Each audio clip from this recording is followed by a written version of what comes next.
Praise the Lord. அருமையான தேவனுடைய ஜனங்களே, இதோ இந்த நாளில கூட உங்கள் சரீரத்தில் ஏற்பட்ட ஒரு வியாதி நிமித்தம், பலவீனத்தின் நிமித்தம் உங்களை அனைவரும் தள்ளப்பட்டு இனி நீங்கள் எதற்கும் உதவ மாட்டீர்கள் என்று சொல்லி உங்களை புறக்கணித்து விட்டார்களா? உங்களை குறித்து அவர்களுக்கு கவலை இல்லையே என்று சொல்லி வேதனைப்படுகிறீர்களா? ஒன்றுக்கும் கவலைப்படாதீர்கள். நம் தேவனாகிய கர்த்தர் உங்களுக்கு கொடுத்த கிருபையும் அவருடைய அபிஷேகமும் உங்களுக்கு வழி நடத்தும். பாருங்க, வேதத்துல அருமையான ஒரு வார்த்தை எழுதப்பட்டிருக்கிறது. மத்தேயு 5வது அதிகாரம் 14வது வசனம் இவ்விதமாய் சொல்லுகிறது: நீங்கள் உலகத்திற்கு வெளிச்சமாய் இருக்கிறீர்கள்.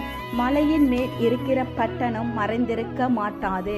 நாம் மலையின் மேல் இருக்கிற பட்டணமாய் அநேகருக்கு ஒரு வெளிச்சம் கொடுக்கிற பிள்ளைகளாய் கர்த்தர் நம்மை எடுத்து பிரயோஜனப்படுத்துவார். ஆகையால் எதற்கும் பயப்படாதிருங்கள். ஆமென்.